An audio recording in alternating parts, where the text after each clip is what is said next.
Hello and welcome to another episode of Tales from a Professional Nerd. My name is Bryan Steele, and I will be your nerd today and any other day that you watch one of my silly little shows.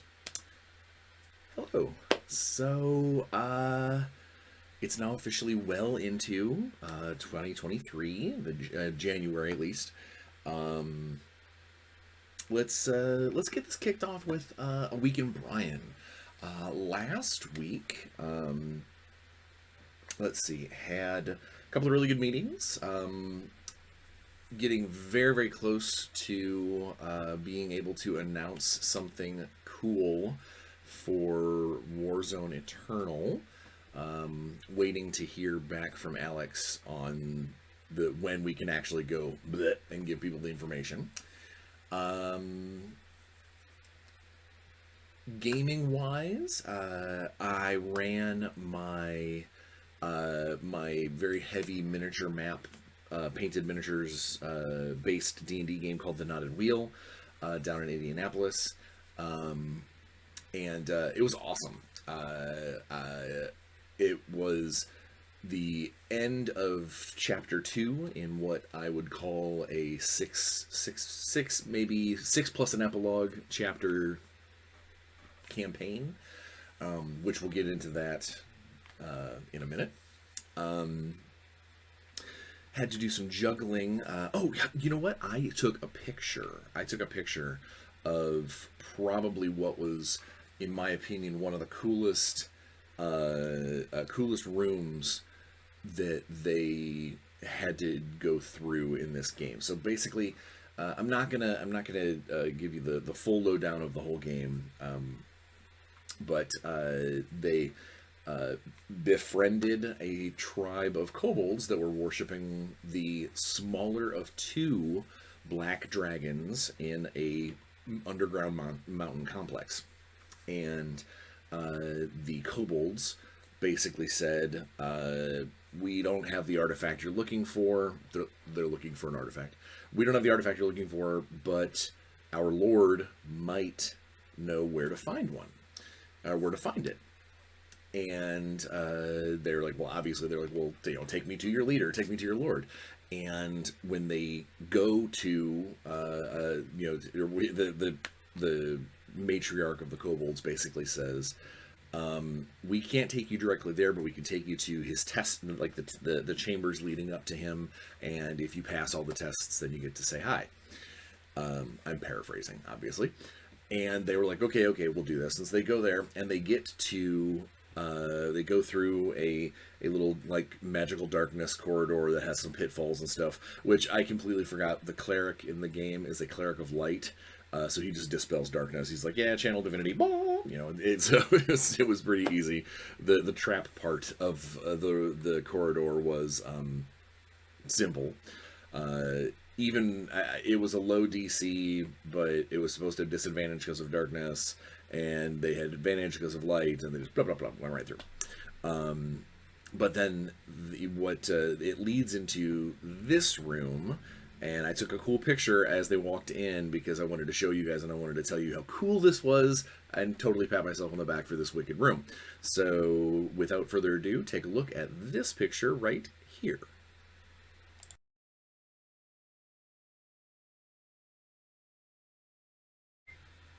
So the room is you can tell if you look close to the picture that it's got the player characters, and it's got that like a teleport circle off in the far corner from where they come in, and around the room are a bunch of these little dragon towers. So they're super spiky, and they got the cool little dragon head, and basically I painted one for each of the chromatic colors, all the 5 colors of Tiamat.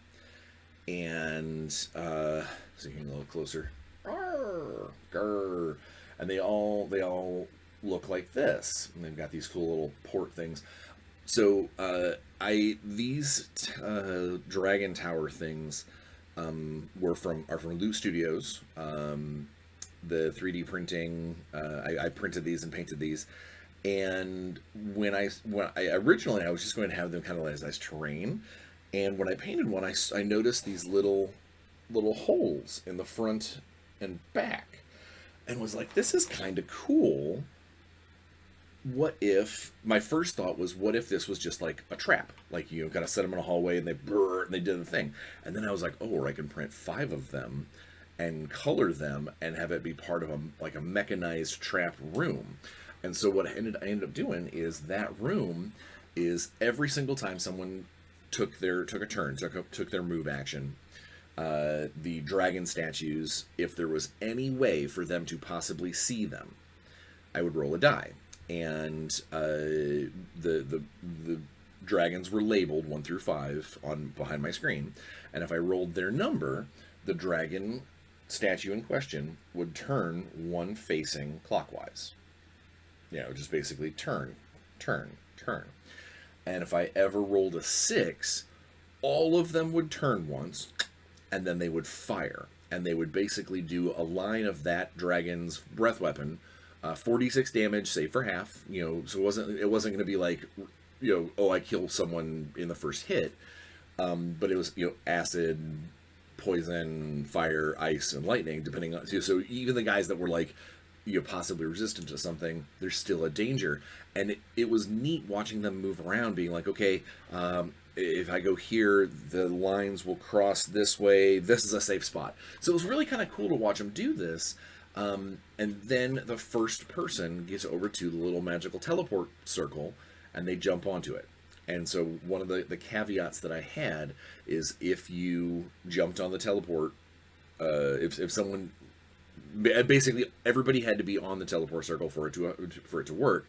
But as soon as you stepped on a teleport circle, all of the statues, instead of turning, would basically start spinning and slide 10 to 15 feet in a circle, slowly drawing in on that teleport circle. Because if you also ran into, because I thought the spikes on the sides would be cool if they, you know, if you got too close, they'd, you know, butt you and do some slashing damage and stuff. So it was this, basically this automated room that slowly funneled people towards the teleport circle. And it was neat to see them figure it out, and trying to figure out, you know, I remember one of the players being like, okay, so how many moves has it been since they moved? And it was like, well, they just moved a second ago, and or since they fired. And I was like, well, they fired a second ago. And then he goes, okay, cool, so we've got 4 more moves before they fire. Me thinking that he thought that it was like every 5 moves they were going to turn and fire. And obviously, you know, the dice fell the way the dice fell, and like 2 turns later, boom, something fired. And he was like, wait, that's not right, they shouldn't be doing that. And it's like, or you've got the pattern, you know, you're seeing a pattern where there isn't one, you know. So it was cool. It was really, really neat. I wish I kind of, so the statues, the models have got little firing ports on the front and on the back. I kind of wish that I would have had them do it out of both ways instead of just the mouth. It was more thematic to have just the mouth, but there were several times where people should have gotten hit if it did both, if it did the full line. But that's, you know, 6 of one, half a dozen of the other. It was still a cool event, and then they get through the teleport circle, and they met the smaller of the dragons, and the smaller dragon basically was like, hey, I don't have the artifact you're looking for, but if you kill my brother and give me his hoard, you can absolutely have the artifact. It's totally yours. I won't lay claim to it. Here you go. Here's some teleporting coins for you to get to where you're going. And speaking of teleporting coins, I invented a magic item for my knotted wheel game that I hope my players figure out good ways to use them. Basically, I printed.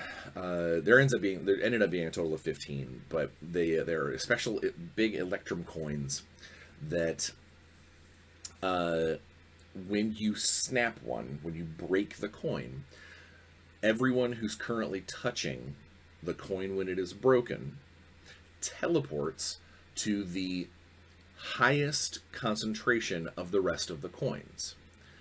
Basically to within 10 feet or within 5 feet of wherever they are.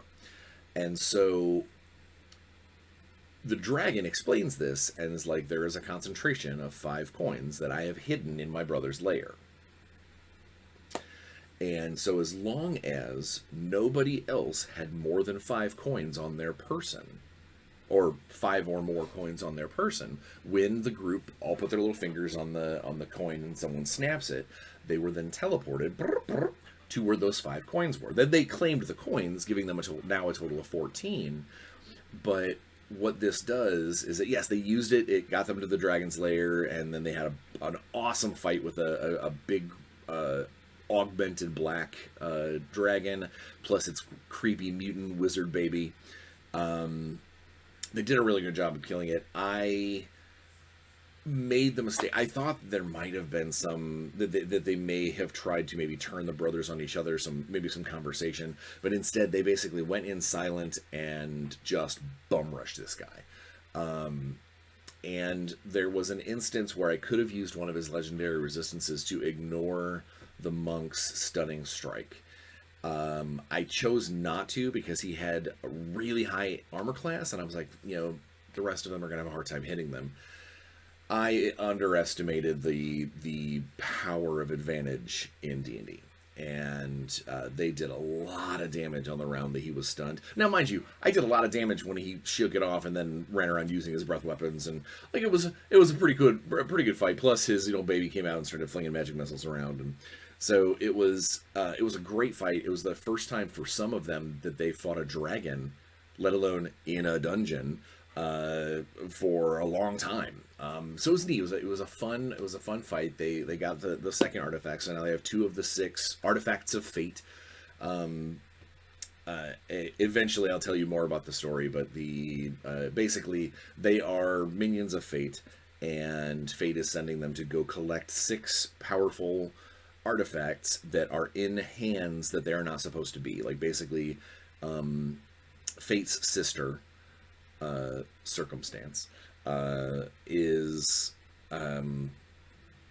created instances throughout the outer planes and the upper planes and all this and all that, where these powerful objects have gotten in the hands of creatures or people that they're not supposed to, and it's causing ripples in time. And fixing fate is what this team is, kind of like the D&D version of multiplanar. It's like Sliders, if you remember that old TV show,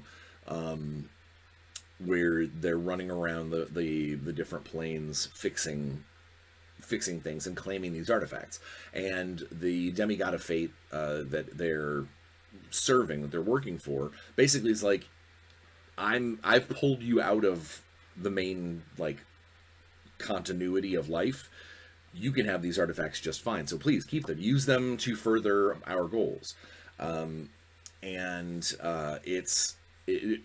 the campaign is over, I'm probably going to do an entire episode just telling you the story, because I'm super enjoying it. I hope the players are too. They got the second artifact. They came back to the demi-plane where the demigod is creating. He's creating kind of his own home plane, and he's using the energy of their successes to help this along. And they get there and they notice some more changes changes to the planes, and things are happening. But they chose the next artifact. He gave them they have a list of what the artifacts are. They just don't know where they are or who has them. And he sends them to where they need to go. And they chose the next artifact specifically because the fighter in the group heard that it was a bow, and she's like, I want it. So they're heading off that direction, and lo and behold, when they get to the place they're going, they make some skill checks. They look around. They're pretty sure they're in somewhere in the celestial, the celestial fields. They're in the upper planes, and it has a very Greco-Roman feel to the architecture, to kind of the temperature, the foliage. It's like pulled almost straight out of a Greek myth. and I've got a ton of really, really cool painted up miniatures and maps and things for this next chapter. I have been waiting for this chapter for a while, because I know that it's going to be a lot of fun. There's three more chapters based on the artifacts after this, and they're all cool. It's not to like belittle any of the other areas I'm going to take them, but this particular one I think is going to be a lot of fun. It's going to be a little more role play to it in places, instead of just being combat. But I think it's going to be a good time. I know some of them watch the show, so I don't want to give anything away. But I've been painting a lot of terrain. I've been painting a lot of cool props for things that happen on the map. So it'll be cool. I look forward to telling you after they get through it. Let's see, what else did I do? Played a couple of board games. Card game and a trivia game technically. Played some Cards Against Humanity. My kids are now old enough to handle R-rated stuff, and so it's kind of fun to see them. I hate to say it, to see them get embarrassed at the table when they have to say things in front of their parents. But we also got to play Joking Hazard from the guys at Cyanide and Happiness. Again, not a game for little kids, but we had a blast with that. And then we got to try out the Blockbuster trivia game, the Blockbuster movie trivia game for the first time, and we had a blast. Like that, literally. The kids are too young because there's a lot of the movie references that we would be making would be lost on them. But if you are anywhere in your 30s and 40s, 50s, this game is amazing. Basically, if you remember if you remember vividly going to Blockbuster Weekly to rent movies, this game is for you. And you should absolutely take a look at it. Not a sponsor. I haven't even reached out to them. I got it for Christmas, and I love it. I'm a moviephile anyway, cinemaphile, I guess. But it's super fun. You know what? Maybe I might reach out to them as a company and be like, hey, I'm gonna review your game and see what happens. But either way, it was awesome. You should totally check it out. Let's see, what else? Played some Xbox. I think that's pretty much it when it comes to... oh, I have to sneeze. Or do I? Might just be a tickle. I think that's it when it comes to games that I got to play. Yeah, I think that's it. And then, let's see... professionally, like I said, I got some Warzone Eternal stuff. I'm gearing up to do some cool Renegade things. I've got a little bit of, I don't want to call it busy work, but it's little small stuff that's not really publications or anything like that, but it's necessary to be part of the process. I'm getting a lot of that stuff done. I'm supposed to hear back in the next day or so from Catalyst about my next Shadowrun novel. Which I'm excited about that. If the pitch that I gave them goes through without any further tweaks, that should prove to be a pretty cool setup for the characters involved. Speaking of Shadowrun, talked to my good buddies over at Six Sides of Gaming. And it sounds like I'm probably going to be doing some more Shadowrun streaming with them sometime soon. Soon being, this year. But I'm excited. That'll be fun. I really enjoyed playing Hollywood with them at a GamePolCon last year. And I think even if I just continue playing Hollywood with them, I think that they would be... that they will have a good time and they'll enjoy. We'll have good streams where I get to play that good old elven cowboy. Um, anything else professionally? Not a lot. I mean, again, it's a lot of. Oh, speaking of Renegade professionally, I am here in a couple of weeks up in Fort Wayne, Indiana. Is Winter Fantasy? It's a convention. It's a role playing game convention. Starts Wednesday night, goes all the way through Sunday. It's a long convention, but I will be running some Essence 20 games, including for the first time at a convention that I am aware of, a game where you make your character in on Wednesday night, like you make yourself a level 1 character, and then over the next 4 or 5 days, we're gonna play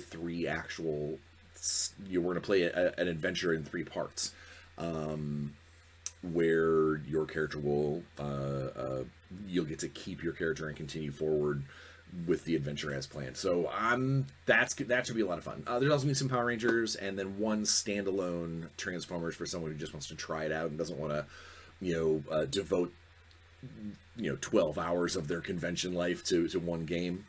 But it's I'm excited. The registration for those events just went live, so I will put the link to that registration site in the description of this video.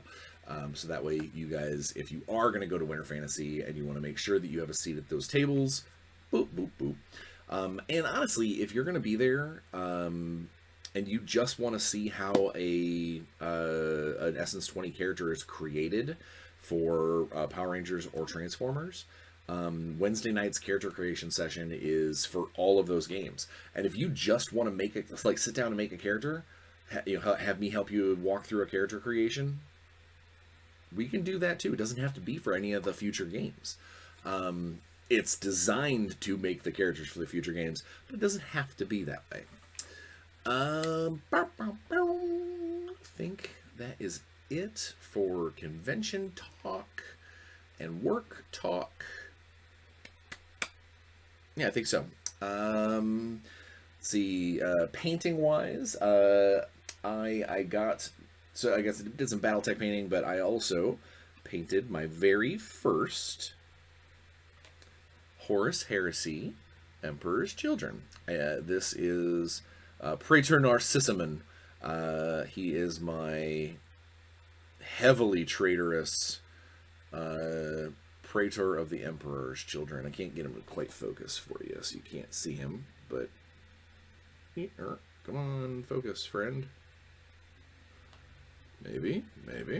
Man, I hate my webcam sometimes.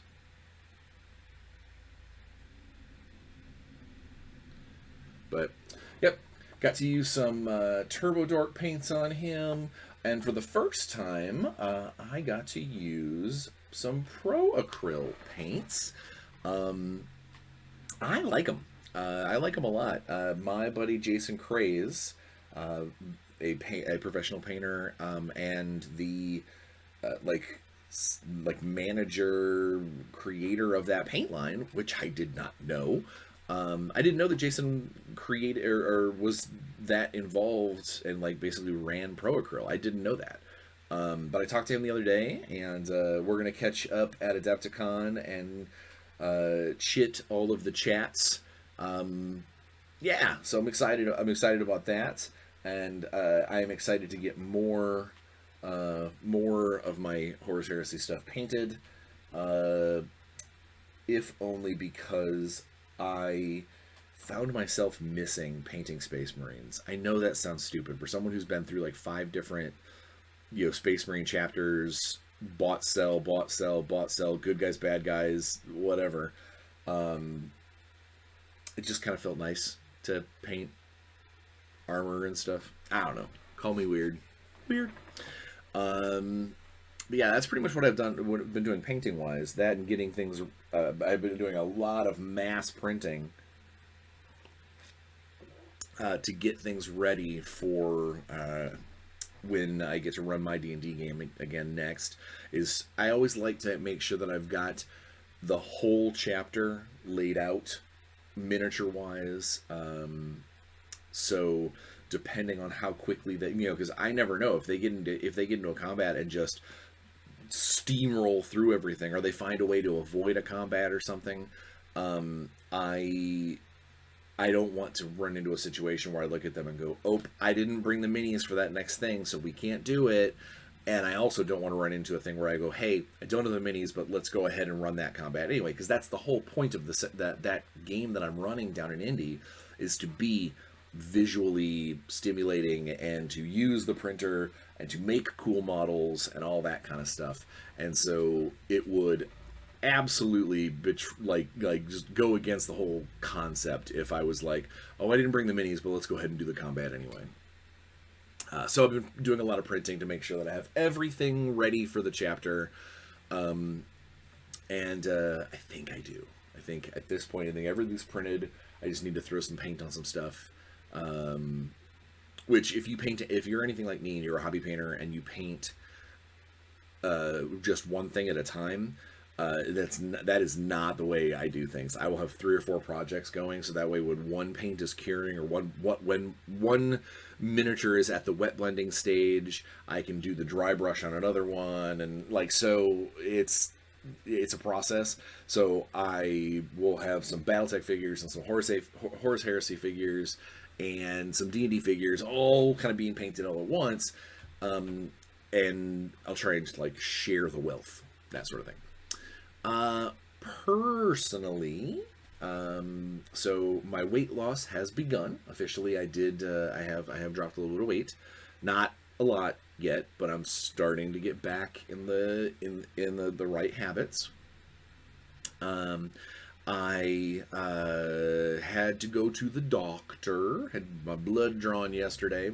If you know me at all, you know I hate going to the doctor. I hate it. I hate it. I hate it. My family has, unfortunately, has a history of surprise, you're sick. Not like congenital problems, but just one of those, "Hey, I went in to see if there was a cold, and oh, pancreatic cancer." And it has definitely left a mark on me, psychologically, about going to the doctor. So yesterday, after the 8 hours of fasting and going in to get my blood drawn, I went in and I did it. I didn't completely freak out. I didn't try to bribe the nurse to just say that I did it. I've done that. And I got through it. I have not heard back yet. I can't. Well, I'm sure they'll say a lot of the same things they always say, but I just hope that everything is okay and nothing gets bad. The reason why I had to go is because I hadn't had an actual health checkup in 5 years. Didn't realize it had been that long, but I am going to see a sleep specialist because I snore. I snore bad. It's frightening. It sounds like behind closed doors I'm summoning Cthulhu in my sleep. It's rough. And going into the convention season, there are several people who want me to come to shows, but they're like, "Hey, come to the show, you can bunk with me." I generally hate rooming with other people. That's why I get Airbnbs most of the time, because I don't want to be embarrassed by how horrifying my snoring is, and I don't want to keep them up, and I don't want them to make a comment or hold that in the back of their head. They're like, it is very embarrassing. I don't like it. And so generally I try to get an Airbnb by myself, get a hotel room by myself, or room with my wife if she comes to the show. But that's not really going to be an option this year. Money is going to be a little tighter this year for a number of reasons. So instead, I sought out and speak of the devil, the healthcare people are calling right now. So please hold. All right, so that was weird and coincidental. Normally, I never answer my phone when I'm recording, but I did this time for the sheer fact that it was, doctor stuff. Um, as I was saying, and what they were calling about is because of my snoring situation. There is a very good chance that I have at least a mild, if not a above average case of sleep apnea and hypersomnia, as per what my doctor says. So they're having me do a sleep test. But in order to do a sleep test, you got to go through all the rigmarole of all the other medical stuff. So that's what I'm doing now, and then soon I'll do a sleep test, and they'll figure out what's wrong with me, what I need to do, and whether or not I can get one of those machine things that will help me not be such a ridiculous snorer. Um, yeah, so that's me on the personal side. That's me on the game side, on the painting side, on the professional side. I think it's time to get into the topic. I know I've been running around. It's already been 20 some odd minutes, if not longer. Um, and So you'll note by the thumbnail that today's topic is basically figuring out, um, planning a scenario, planning a one shot scenario, planning scenarios. I say one shot because that's what I'm getting ready to do here at Winter Fantasy, is a one shot and a three shot, basically three sessions wrapped up into one, into one arc. But the concept is still the same, and basically the way I look at this is that I figure out kind of what, it's a three-step process. The middle step obviously being the biggest. Is The first thing I do is I figure out what I want the scenario to represent. Is it the heroes fighting against a big bad? Is it an obstacle base? Is it, almost, almost to look at it in a literary sense? Is it protagonist versus antagonist? Is it protagonist versus environment? Is it protagonist versus themselves? You figure out kind of the general concept. What's the setting? What's the overarching? Is there going to be a big bad, or is it going to be they see the big bad but they don't fight the big bad? They fight his minions. Like you kind of figure out what that's going to be. How it is it a high level game? Is it a low level game? Is it somewhere in between? For me personally, is it a product that I am trying to attach or is it a scenario that I'm trying to attach to a specific product? Basically trying to peddle oh hey, our new Power Ranger source book Across the Stars is coming out soon, so here's the scenario that really wraps into the information that you're going to find in that source book. This is the kind of game that you might run using using the rules and information you find in that book. Is it something where I'm being specifically paid by either the convention or a client to run a specific game? I have done paid for DMing in the past, and in one case I had a guy basically pay for 3 sessions to run at the local game store, and he said he didn't care. He's like, I want everybody to have a good time. It needs to be a good guy based game. He really just wanted it to be a heroic based game, and he wanted it to end like the big bad guy, the big final fight needed to be this particular whiz kid's dragon, because he had bought it and he wanted a use for it, and he was like, I've tried a dozen times to get them to play a game long enough to get to that, and so instead he had me run a short game where I started them off at like level 10, and after 3 game sessions I got them up to level, like, I think 12. I think I jumped them fast because it was effectively a short series, and then at the end they fought the Chaos Dragon.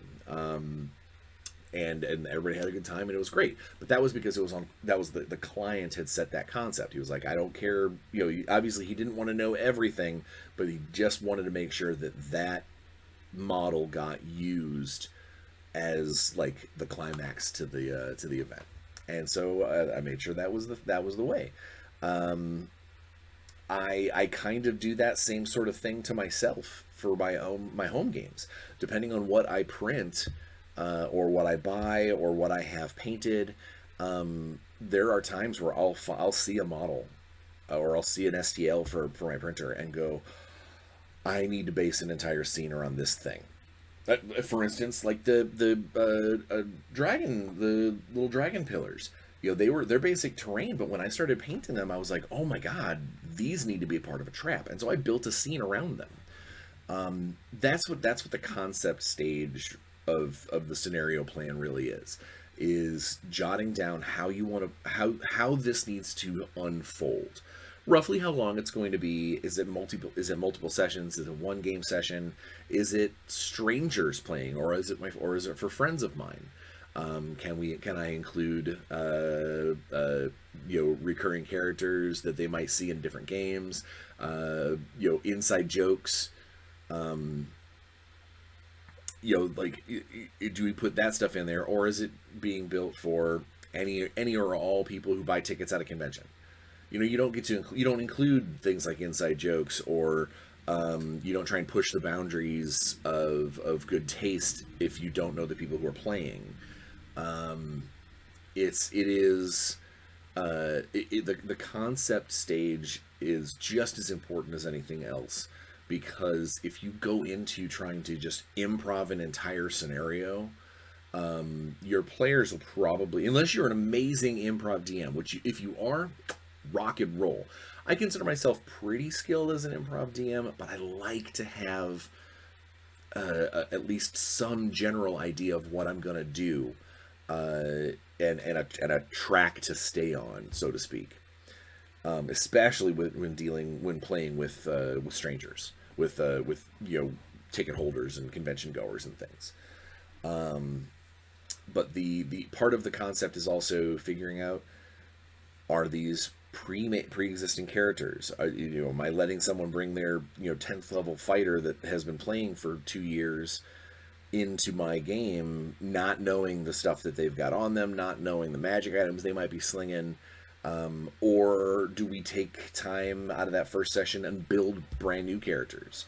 Or are they pre-made characters? That's actually my preference. I prefer to have characters that I know fit the story well, fit the theme and the concept of the power level well, and just let the players choose that. But sometimes it isn't doable, and sometimes it's just not what they want. They would rather build their own guy. A lot of good introductory games will have pre-made characters, but then kind of walk people through how that character came to be. But all of that ties into the concept step. The concept step being, let's figure out what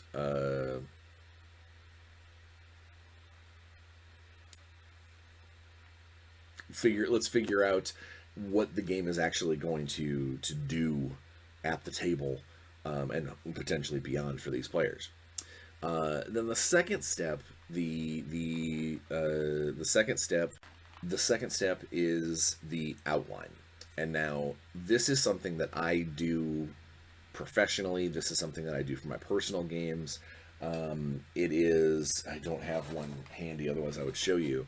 I do a bullet pointed outline based on, oh, you know what? I'm going to shut this window. I've got the blackout curtains for a reason from one of you guys, and I was getting a heck of a glare.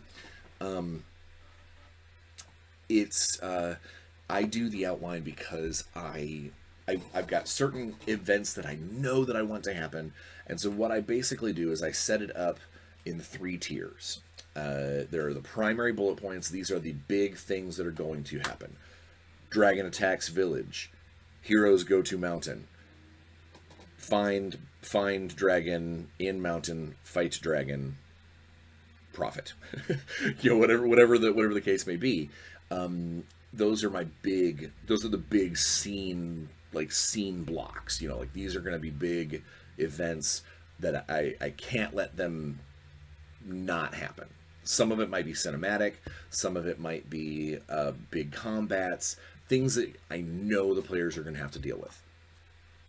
Underneath those, like kind of a subset of bullet point, are the related things. So, like that initial bullet point that was, Dragon attacks village. I might have 2 or 3 there that's, excuse me, that is, players putting out fires. Maybe the dragon has kobold minions attacking the village at the same time. So it could be, players fight off groups of kobolds while dragon is flying overhead. Those little, kind of almost like they don't have to happen. They're not, linchpin moments for the adventure. But while I'm sitting there running the game, if I feel there needs to be more excitement, then I can pick one of these bullet points to have a scene and pump up the excitement. If my players really seem like they just kind of want to smash heads and get into combat, they're really just feeling the hack and slash that night, one of those bullet points is probably just going to be a big, long, drag out, brutal fight scene. And then the opposite is I might have 1 or 2, rescue a cool NPC, a cool interaction, or maybe a puzzle. That's going to be those second bullet points, things that can fit into that larger scene, that larger area of the narrative, that are fun things for the players to do, depending on how I want that to go. It also helps me because a lot of times at conventions I run the same scenario multiple times. So for me not to get bored, or in a worst case scenario, if one of these players has a friend who played the earlier one and he thinks he's going to get it one over on me. Oh, I know there's the wizard in the basement in the butcher shop. I don't have to use the same secondary bullet points every time because they're secondary. That's the whole point of them. And then underneath the secondary bullet points, there are the tertiary bullet points. And the tertiary bullet points are things that I, things like, treasure that they might find, things that I want them things that I want them to have, but I don't know necessarily how they're going to get them, but they're there. Whether it's treasure or certain rewards, or did they gain a level, and maybe befriend an NPC. It's almost like these are the effects. The first 2 bullet points are the causes, and this is the effects. This is the rewards, the concepts, and it's not even necessarily a reward. It could be, one of those third bullet points could be the mayor's dead, or all horses are either lame or released into the wilds. So, because I need my player characters to walk where they're going. It's basically a list of things that I would like this to be added to the story at this time. And then between those 3 sets of bullet points, I've created a scene or multiple scenes that helps me tentpole part of my story and move it forward into the next part of the scenario, and then so forth and so on, all the way down to what I would consider the end, or the best end of the scenario. Now, sometimes if this is an untested scenario, if I haven't ran it with my playtesters, if I haven't ran it with players or previous groups before, a matter of timing can be a little weird.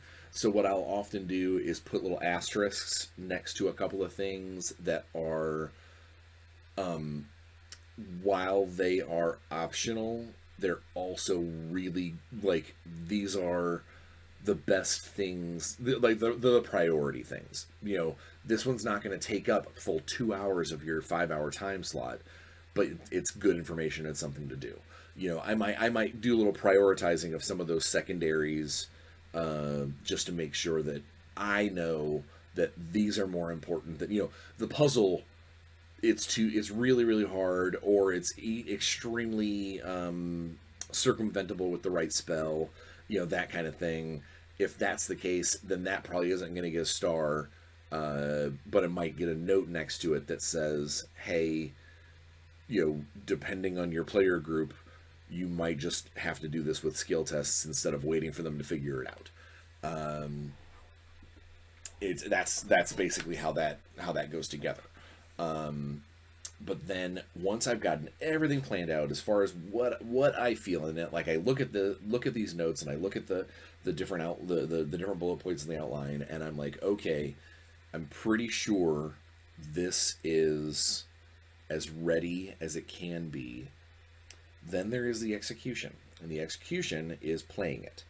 Now, I prefer to try and play every scenario at least once with my playtesters, or with a group online, or just to try and get it to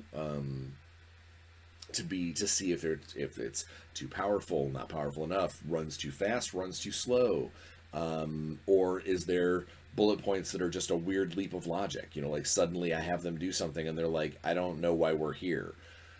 It shows things I need to adjust for future uses of that scenario. Now, in the case of some scenarios where it's never going to get played again, it is a one shot at a convention and it's not even being published, then I might make these notes for myself to use in the future if I choose to do a similar scene somewhere.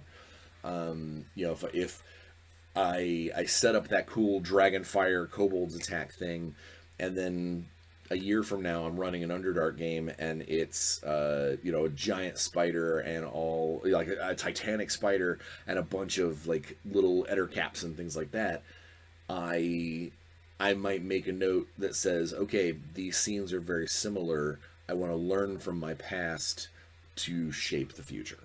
But for the most part, I run things more than once, in at least some capacity, and this gives me a really good framework as to what needs to get cut, what needs to get highlighted, what needs to get focused on to hit that time mark, to hit is this a one shot, is this a small campaign, is this a test of the rules, we're just really playing once and it doesn't matter what the narrative is.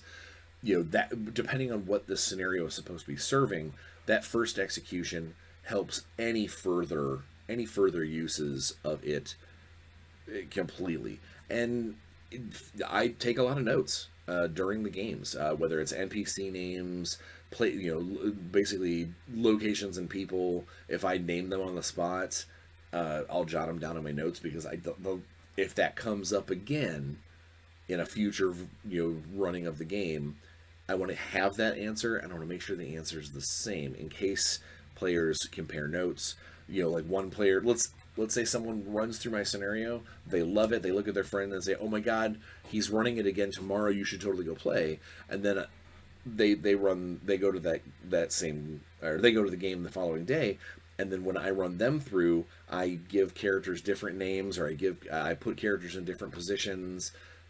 When they go back and go, oh my god, how cool was X moment, that person might go, no, the wizard wasn't in the butcher shop, the wizard was fighting kobolds on the street. While that does change things based off of my bullet points and things, I want it to be changed on purpose if I'm using different bullet points to create the story. I don't want it to be changed because I forgot how it was supposed to go. If that makes any sense whatsoever. And then the last step of execution is, in my opinion, it's, if you want to call it step 4, is making sure that your players give you feedback. I have a set of questions that I normally ask at the end of a game on my regular games to basically earn the players' places in their experience and things. But at a convention game, I don't normally use all of the questions. The one that I focus on 2 of them. And the first question is the open-ended, tell me something tell me something that you really enjoyed during the session, period. Whether it was, this combat was super hard, this was really fun. I love that our characters walked through all the bad guys. It's I want to make sure the player had a good time, and I want to be able to take a note of what things if at the table someone says, "I loved this," and everyone goes, "Oh yeah, that was great, that was great." In my notes, I can go, put a little asterisk next to that's a part of that scenario that people really dug, that they really enjoyed that. And of course, the opposite is true. If we having a kind of discussion, and they go, one guy goes, "I loved this," and everybody else at the table was like, "I don't know, that was a super letdown. It was a waste of time. It took way too long." I can make those notes on my thing as well.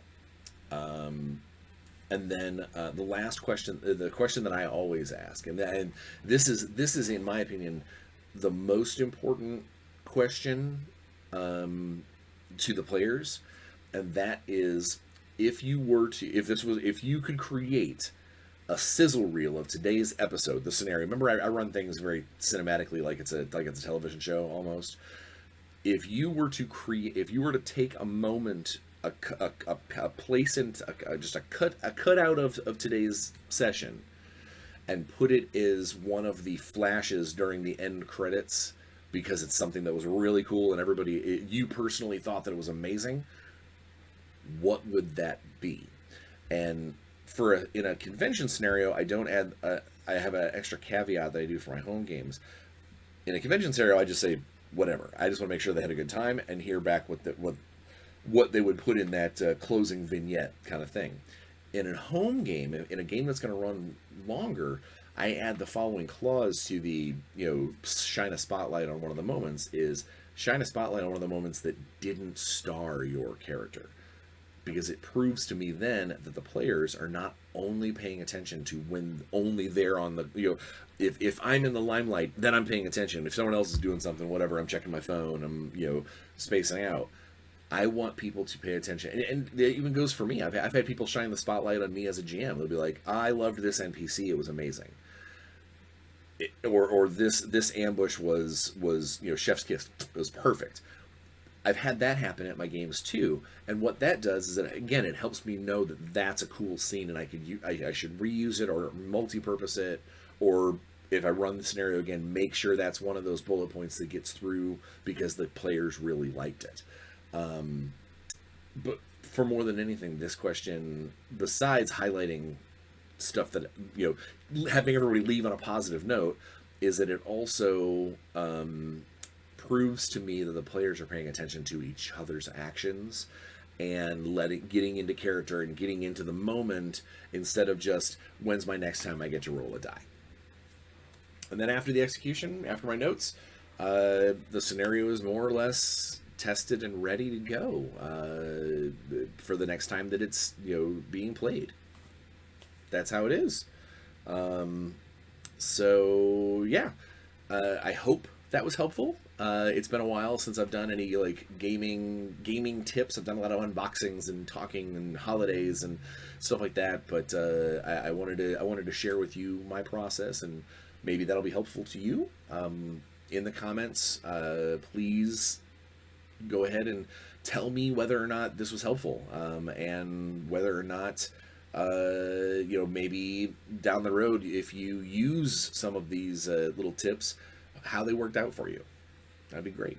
And it gets you more entries into the comment raffle, which I mailed off the Christmas comment raffle super prize, and we'll be waiting to hear back from Andrew, and hopefully we'll get like a cool clip to play of him unboxing the Christmas comment raffle, just to show you that I love you guys, and I want this channel to grow. So I need you to like, share, subscribe, tell your friends, tell them to subscribe, tell them, do it just so you can leave comments and win free stuff. That's fine. Hopefully they'll stick around and learn something and enjoy our time together each week. But you never know.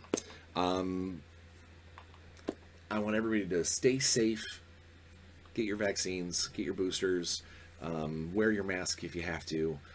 Just really, try and stay healthy out there. We're on a decent upswing. Let's try and stay that way. leave every room you enter just a little bit happier than when you got there, and play some games. We'll see you next week.